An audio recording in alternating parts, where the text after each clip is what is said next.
Vamos a tener la clase de membresía por el problema eléctrico que tenemos, que no hay luz en esta ala del local.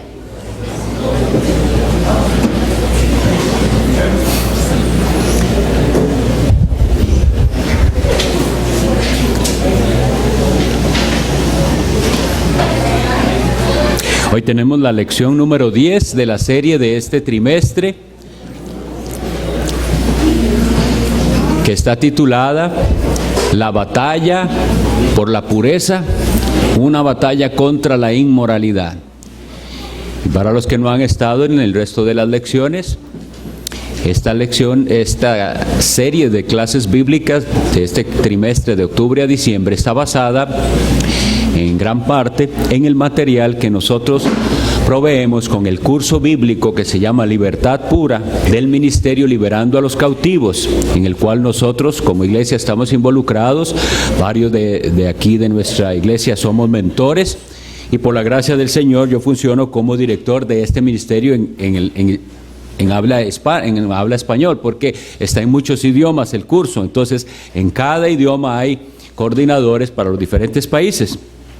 Bueno, pues viendo la gran necesidad que hay de entender que sí se puede ser libre de los vicios sexuales y de los pecados habituales de inmoralidad sexual, y tratando no solo el tema como algo correctivo, sino preventivo, entonces por eso es que trajimos el tema a escuela dominical.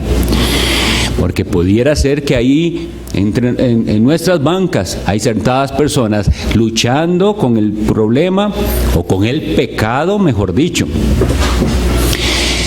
sin entender que hay armas en la Biblia para vencer, y pensando que no puede hacer nada, que ya intentó todo, y queremos entonces dejar bien en claro cuáles son los principios bíblicos para vencer el pecado de la inmoralidad sexual. Nuestro mundo, nuestra sociedad está sumergida en la inmoralidad sexual a un grado tan lamentable que a lo malo se le dice bueno. Y que incluso en las iglesias, muchos de los que se meten a los cursos bíblicos son personas en el liderazgo de iglesias, participando en actividades, pero pensando que se puede vivir esa vida doble, de secreto pecado y participando en la iglesia, de alguna manera hasta pensando que así calman sus conciencias. Pero no es así. El verdadero cristianismo es la realidad de que la verdad nos hace libres, y que entendiendo la verdad que está escrita en la palabra de Dios, podremos ser libres y más libres cada vez. Más libres cada vez. Entonces, hoy ya es la 10ª lección, realmente nos quedan solo 3 más, pero quisiera tocar el tema de este engaño que viene a la mente de algunos que están luchando cuando llegamos al punto que habíamos expuesto sobre la amputación radical, que llamamos así. Es decir, el que está luchando contra el pecado sexual tiene que cortar con todo lo que le lleva al pecado o al riesgo de pecado. No va a haber victoria si no hace esa amputación. Pero los alumnos no hacen esas amputaciones muchas veces y después vuelven a tropezar, y estas que les voy a leer son algunas de las respuestas que se reciben cuando la persona se desilusiona porque parece que no está funcionando. Escuchen esto. Dice una persona: no he continuado en el curso porque he estado mirando pornografía. En respuesta al consejo de ustedes de que debo destruir y tirar a la basura el disquete, o sea, donde tiene la pornografía en un dispositivo, tengo que responder que no es el disquete lo que me induce a pecar, sino mi propio corazón. No sería razonable romper el disquete y echarlo a la basura para después encontrar otra cosa pornográfica que mirar. Mi concepto de lo que es victoria es el ser capaz de tener el disquete pornográfico al alcance y poder decirle que no. Seguiré buscando otro método de liberación. Ahora, si ustedes ven, suena en alguna parte de lo que está diciendo que entiende algo, pero después con las siguientes palabras se ve que no entiende nada todavía. ¿Por qué?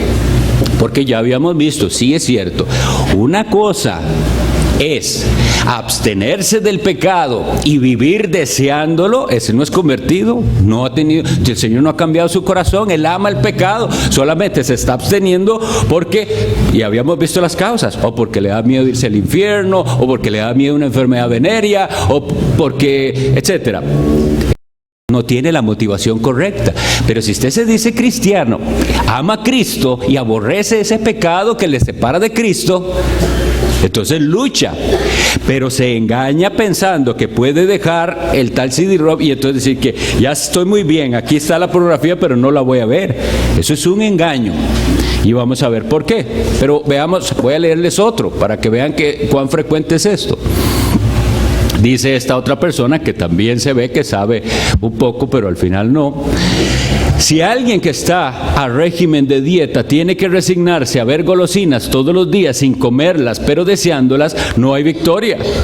Yo veo más victoria en tener toneladas de comida alrededor y aún así no comer en exceso. Estoy de acuerdo que alejarnos de las tentaciones es muy razonable, pero ahí está la clave del asunto. Lo razonable, y no creo que el eliminar la televisión y los ordenadores, este es un español, que sirven tanto de fuente de programas bíblicos como pornográficos, sea la solución razonable. Ok, vean lo que es malentender lo que decimos. Decimos esto: si el televisor es lo que le hace caer, quite el televisor. ¿Qué es lo que estamos diciendo? ¿Prohibir el televisor para siempre? No. Estamos diciéndole a esa persona en particular que el televisor le es ocasión de caer, que lo saque, que nunca vea televisión si está solo, que lo saque de su habitación. Pero ven cómo la persona quiere engañarse a sí misma y decir, no, el tele a mí me sirve porque ahí dice que ve programas cristianos en la televisión, pero después ve pornográficos. Ven la contradicción. Entonces, él dice que eso no es lo que él desea como libertad, y pareciera que está hablando con verdad cuando dice, sí, lo que quiero es tenerlo ahí, pero ser tan fuerte que puedo decir no. Puede llegar a ese estado de tener la tentación y la ocasión de caer tan cerca y decir no, si no ha trabajado por la pureza. Por eso le puse a la lección, no hay victoria sin pureza. Si no ha trabajado seriamente en buscar la pureza y en quitar todo lo sucio que le rodea y lo que le lleva al pecado, nunca va a llegar a ese estado ideal que él habla, en el cual pueda, en medio de la tentación, decir no. Entonces, para esto voy a llevarlos vamos a meditar hoy en dos textos. El primero es Hechos 19 y 20.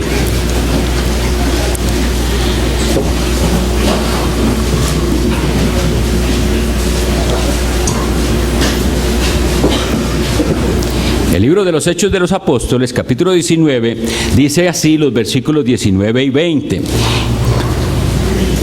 Y está hablando de lo que ocurre luego de que Pablo en Éfeso predica la palabra de Dios y hay convertidos. Entonces dice, asimismo, voy a leer desde el 18 para que vean que ahí está incluido otro elemento de los que ya habíamos hablado en el pasado, que llamábamos la confesión, el sacar a la luz las cosas.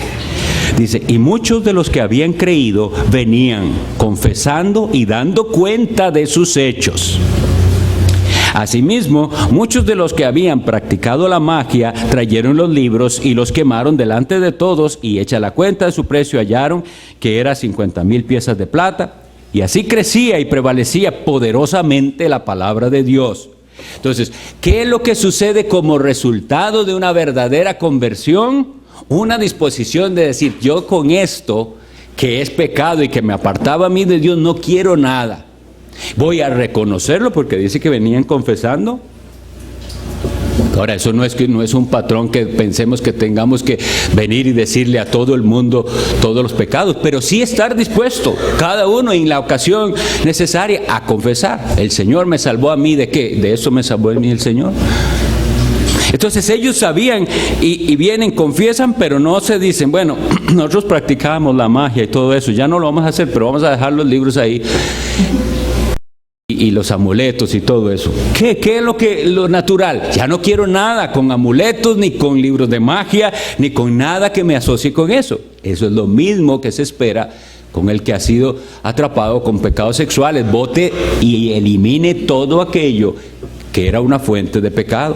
Entonces, el capítulo 7 del libro de Josué nos describe una historia que muchos tal vez conocerán, otros la van a leer hoy por primera vez, pero que es muy, muy ilustrativa con respecto a este tema de que si no hay pureza y una determinación de quitar todo aquello que nos lleva al pecado, y si la persona se aferra a esconder su pecado, no va a haber victoria. Capítulo 7 del libro de Josué.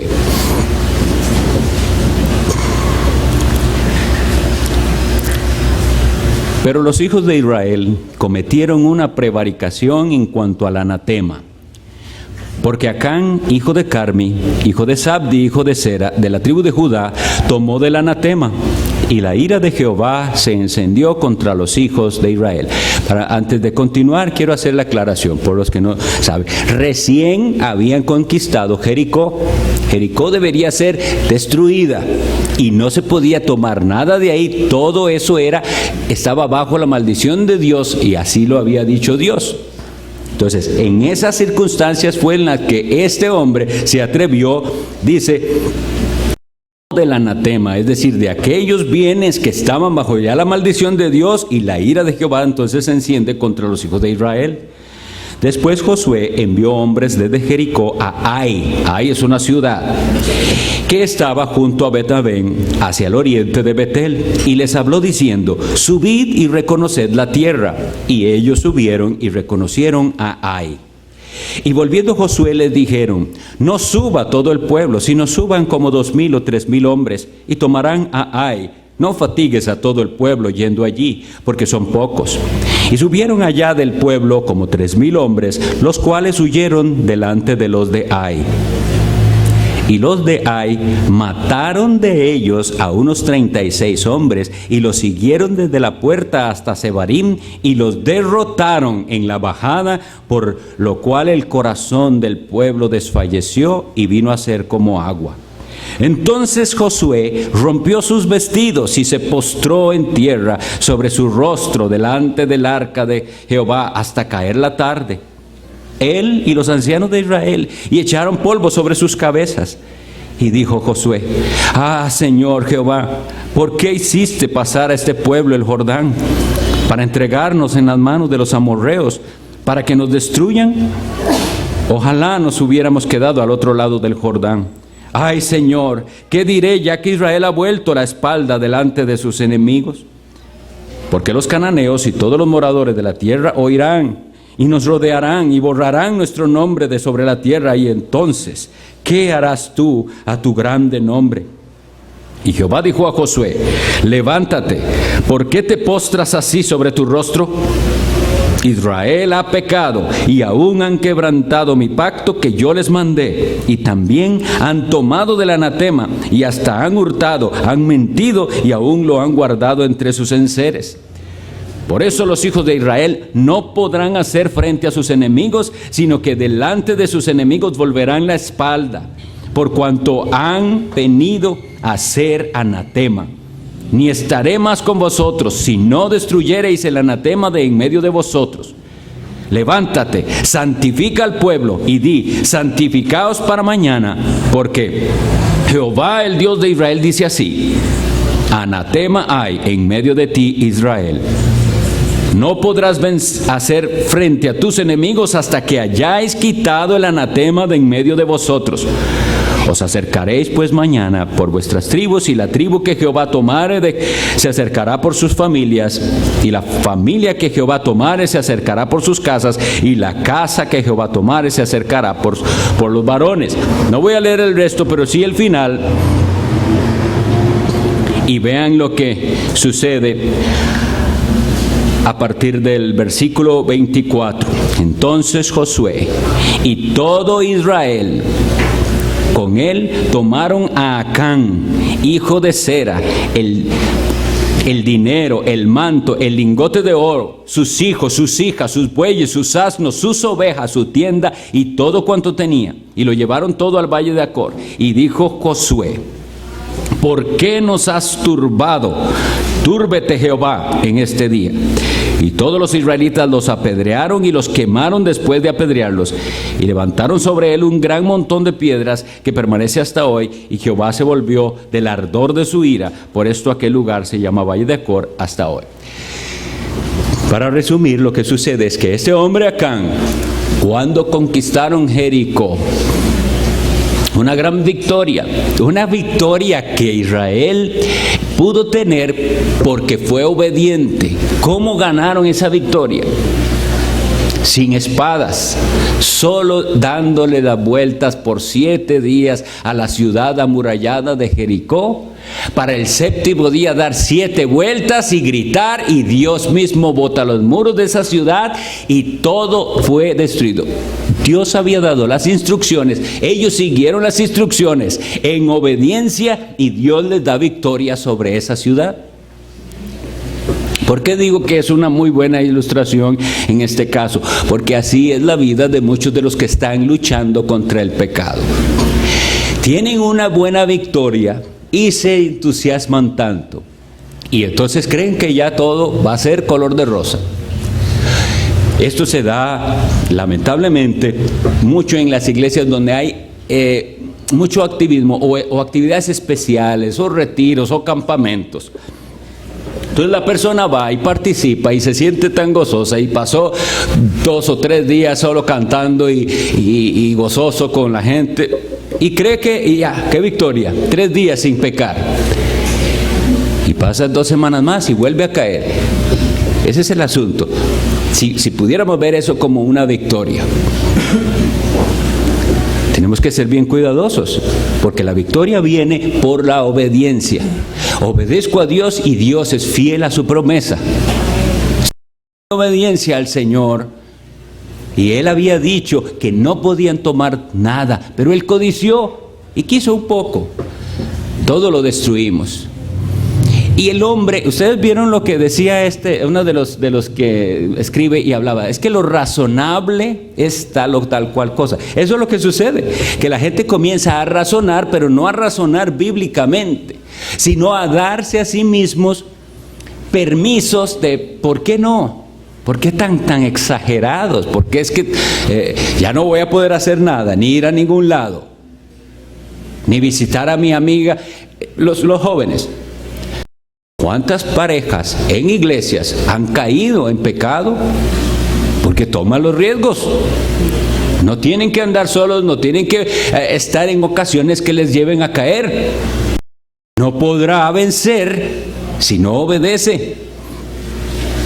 Y lo terrible es, ahora, esta historia la leemos así, pero vean que esto es algo de consecuencias terribles. Una familia entera apedreada y quemada, porque por culpa de su pecado, por culpa de ocultar del anatema, de aquello que está bajo la maldición de Dios, todo un pueblo es contaminado, porque dice, esto nos hace ver una vez más cuán santo es el Dios al que nosotros servimos. Nosotros, esa noción se ha perdido entre las iglesias. Y no hay santidad, y entonces, aunque veamos mucho progreso en muchas áreas, la gente está midiendo las cosas según el estándar mundano, pero el estándar del Señor es santidad. ¿Por qué? Porque Él es santo. Bueno, entonces, sean cuidadosos ustedes mismos y a la hora de aconsejar. Recuerde que estamos dando toda la lección siempre pensando en cómo le voy a ayudar yo a que me dé cuenta yo, que llegue a mí pidiendo ayuda, estoy atrapado. En cualquiera de los diferentes pecados sexuales de los que hemos estado hablando, cantidad de ellos hay. Y como les decía, no quiero entrar en detalles de que no es necesario a veces, pero se sabe, son pecados que amarran, sea el que sea, pecados de inmoralidad sexual. Cosas que ya el mundo considera que eso, como dicen, eso no es nada. Pero para Dios sí lo es pecado. Entonces, hay que decirle a la persona, no se confíe porque ha tenido unas victorias, porque lleva 2 meses sin caer, etcétera. No, si lleva 2 meses sin caer, amén y gloria a Dios por eso. Pero no descuidarse y decir, bueno, ya ahora ya me siento más fuerte. Y esa es casi la historia repetitiva. Entonces, el engaño del enemigo consiste en hacer pensar que ese pecado no traerá consecuencias. Ahora, cuando hablo de esto, hago la aclaración, porque recuerdan la lección número 1, era la motivación. La motivación debe ser la correcta si va a poder vencer de verdad sobre el pecado. Y nosotros decíamos, hay muchas cosas que son razones buenas para dejar el pecado, pero no deben ser la motivación principal. Y hablábamos de que hay personas que vienen y dicen, si alguien no me ayuda, yo sé que mi matrimonio se va a destruir, mi esposa se va a dar cuenta, o mi esposo se va a dar cuenta, o ya se dio cuenta. Y están pensando más que todo es en salvar su matrimonio, pero más importante que salvar su matrimonio es salvar su alma. Y algunos, lamentablemente he de decirles, van a tener que perder sus matrimonios. No hay garantía de que usted pueda ganar a esa persona su confianza de nuevo. Pero hay algo más importante que su matrimonio. Su empleo. Hablamos de gente que en los mismos trabajos están usando las computadoras de sus trabajos para ver pornografía. Y con susto que se van a dar cuenta. Y toma y lo vuelve a tomar y nadie, hasta que llegó el día en que llega el reporte del jefe de que en tal computadora, a tal hora, solo usted era el que estaba y aquí dice que usted estuvo viendo eso. Perdida el empleo. Son consecuencias. Satanás le hace pensar a las personas que no va a haber consecuencias. Hay. Y terribles. Y después una hoja manchada. Y quiero hablarles de esto porque Dios en su misericordia nos ha librado a muchos que en el pasado tuvimos una vida de inmoralidad, de enfermedades terribles. Pero no siempre es así. No siempre es así. Yo he tenido estudiantes que ya está infectado. Ahora, todavía está vivo. Todavía hay perdón, todavía hay esperanza. Pero no tiene que pensar que su esperanza es que el Señor le cure de esa enfermedad. Eso va a quedar ahí como una consecuencia de su pecado. Eso le va a afectar de ahí en adelante. Pero el asunto es, ¿era eso? Porque hagamos la pregunta a la persona que está viviendo un estilo de vida inmoral, promiscuo, lo que sea. ¿Qué pasaría si mañana mismo sale la noticia de que descubrieron la vacuna ya? Así como descubrieron vacunas para otras enfermedades que son venéreas, ¿verdad? Todo un proceso, pero se cura. Los vacunan. ¿Qué sucedería? Ya tiene permiso de vivir como usted quería vivir. Y eso refleja lo que hay en el corazón. Esas consecuencias están y es bueno que las pensemos y que eduquemos al respecto. ¿Por qué vas a destruirte en estos y estos aspectos? Pero más importante que todo eso es, recuerden la palabra de Dios, los injustos no heredarán el reino de Dios. Vida de pecado, de cualquier tipo de pecado, pero en particular que estamos hablando de inmoralidad sexual, es una garantía de condenación, a menos que haya arrepentimiento verdadero, fe en Jesucristo.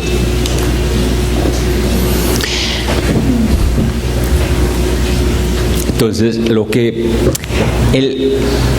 el elemento triste de muchos de las personas a las que tratamos de ayudar es cuando comienzan a confiar en sí mismos. ¿Y cómo saberlo?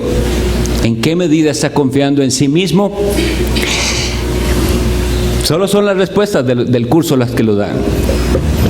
O sea, dice, volví a caer. Bueno, entonces explique cómo. ¿Cómo fueron esas circunstancias? ¿Por qué? Es que la verdad es que yo no le había dicho a usted, pero hace días que no dejé de leer como venía leyendo la Biblia. Y bueno, mis ratos de oración ya no son como estaba al principio del curso, que estaba tan entusiasmado. Bueno, ¿por qué? ¿Qué hay detrás de eso? No es solo que estamos enseñando una disciplina, no es nada más eso. Hay algo detrás del por qué enseñamos esa disciplina. La disciplina la aplicamos, la tratamos de aplicar a nuestra vida por el entendimiento de que eso es la dependencia de Dios. Yo me disciplino en buscar a Dios en el secreto, en la oración, en el estudio de su palabra, porque con eso reconozco que dependo de Él. No es como una especie de método. Cuando las personas comienzan a hacerlo así, tropiezan. Dese cuenta, si usted dejó de leer la palabra de Dios, de apartar su tiempo para buscar al Señor en el secreto, para decirle: Señor, quiero caminar contigo, clame a Él, tenga sus espacios de oración, búsquele más. Si no hace eso, lo que hay detrás de no hacerlo es que usted piensa que ya está bien, que ya usted está fuerte, que puede pelear solito sin... Y entonces Dios dice: bueno, vamos a ver si solo de veras puede. Pero volviendo al tema de la lección es, si usted ha identificado en la última caída que tuvo y se da cuenta, ¿cómo fue que cayó? Haga el análisis. ¿Cómo fue que cayó? Bueno, volví a pasar por aquel lugar. Cuando vi, ya había entrado. Sea lo que sea el nightclub, sea el cine, sea lo que sea. Bueno, ¿qué estaba mandado a hacer? A nunca más pasar por ahí. Pero como decíamos, si la gente prefiere la solución, no, yo lo que quiero es poder pasar por ahí y ser tan valiente de no entrar. No es eso, es que desde antes diga: yo no quiero ni pasar por ahí. ¿Me entienden? Ojalá puedan transmitir eso. Es desde antes. Yo no quiero ni acercarme a aquel lugar que es de riesgo para mi vida, porque eso me lleva al pecado y el pecado me separa de Cristo y yo amo a Cristo. Eso es el pensamiento cristiano. Confió en sí mismo, me parece que ahora es muy fuerte, que ya no necesita tanto la oración como antes, que ya no necesita tanto ir a la palabra como antes. Guardó su pecado, no lo confesó. Ahí están los resultados. Porque la respuesta es: ¿y cuándo pasó esto? Bueno, hace como 2 semanas. Es que no le había querido decir porque me daba vergüenza, me daba lástima con usted, porque yo sé que usted se preocupa, etcétera. Hay miles de razones, pero tenemos que ayudar a esa persona a verle. Vea, a usted le daba vergüenza, que yo sepa, y Dios lo vio. Dios estuvo ahí. ¿Con quién es la verdadera vergüenza que debería haber por el pecado? Tenemos que llevar a la persona y decirle: mire, en el día del juicio el Señor no necesita testigos. Él no necesita decir: pase quien lo vio hacer esto. No, Dios estuvo ahí. Dios oyó y vio y presenció su pecado. Así le ayudamos a la persona a ver cuán seria es la situación. Y entonces no poner más excusas y no subestimar al enemigo. ¿Qué pasó ahí en Ai? ¿Qué le dijeron a Josué? Es un pueblo, no mande a todo el mundo, no fatigues a todo el pueblo. Con unos pocos lo vencemos. ¿Está subestimando usted al enemigo? La Biblia dice que el enemigo con el que nosotros luchamos es cosa seria. No es contra sangre ni carne, dice. ¿Se acuerdan que recientemente nos dieron una predicación sobre esto? Principados, potestades, gobernadores de las tinieblas de este siglo, huestes espirituales de maldad. ¿Dónde actúa todo eso? Por todo lado. ¿Quién cree ustedes que mueve esto de que haya incluso en los autobuses detrás una imagen que le haga caer? Una carta, una valla, un anuncio. películas, el internet. ¿Quién está detrás de todo eso ensuciando para tratar de hacerle pensar que el pecado es suficientemente atractivo? Y el engaño del pecado, de que no va a haber consecuencias, es el enemigo, pero no subestime al enemigo. A él debemos resistirle con fe en el Señor Jesucristo. Pero ¿cómo se hace eso?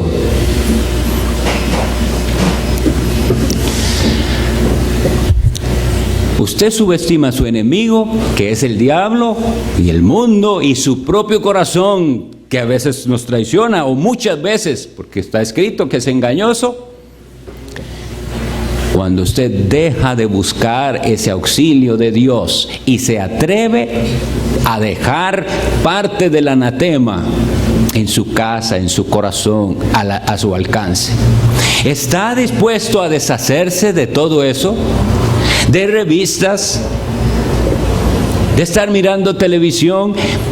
Tiene que ser tan radical, como les decía el otro día, que incluso, sabemos que el deporte está bien, pero si ese programa deportivo en su programación incluye, como muchos lo hacen, modelos que le hacen caer, quítelo. O no se puede, es demasiado pedir. Ese es el asunto. ¿Está usted dispuesto a romper y a decir, esto es parte del anatema, yo no quiero eso? Y así es con cualquier otra área de nuestra vida. No va a haber victoria. Ese estado ideal en el cual ahora yo sí puedo sentarme frente a la computadora y yo le doy gloria y honra a mi Señor, que eso es una realidad hoy en mi vida, que a las 12 de la noche puedo, si tengo que hacerlo, aunque esté solo, estar en la computadora y preparar algo, y ya no va a haber. Pero eso no llegó así nomás. Después de haber por mucho tiempo estado dispuesto votar y a deshacerse uno del anatema y de toda posibilidad y riesgo de volver a caer. Pero si usted cree que puede hacerlo ahora, está aprendiendo a caminar o a luchar contra el pecado, va a volver a caer.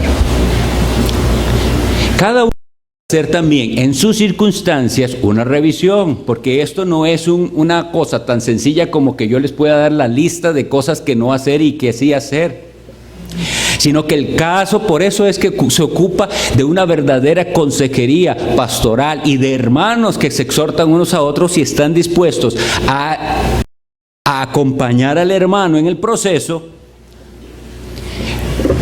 Porque en la conversación van a salir a la luz cuáles son esas cosas que hay que eliminar. ¿Cuál es ese anatema que usted está guardando por el cual no puede tener victoria? Debe saber identificarlo.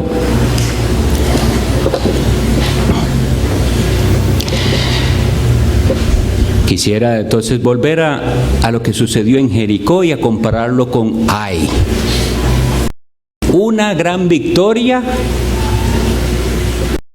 es posterior a la obediencia que hubo de Josué y del pueblo de Dios de hacer y de seguir las instrucciones de Dios. Por eso también hay una de las lecciones que parte trata de esto en el curso, que se llama antes. Dice, la pureza antecede al poder. Esa es la lección. La pureza está antes del poder. Usted quiere poder y quiere poder pasar por ese lugar algún día y no volver a ver, y quiere poder dominar sus ojos. Primero tiene que haber luchado por la pureza. Recuerden que es una clase de pecado y habíamos visto que nunca se sacia.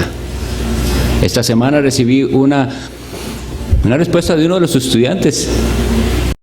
Ni siquiera su problema no es con la pornografía, sino simplemente la lujuria de mirar.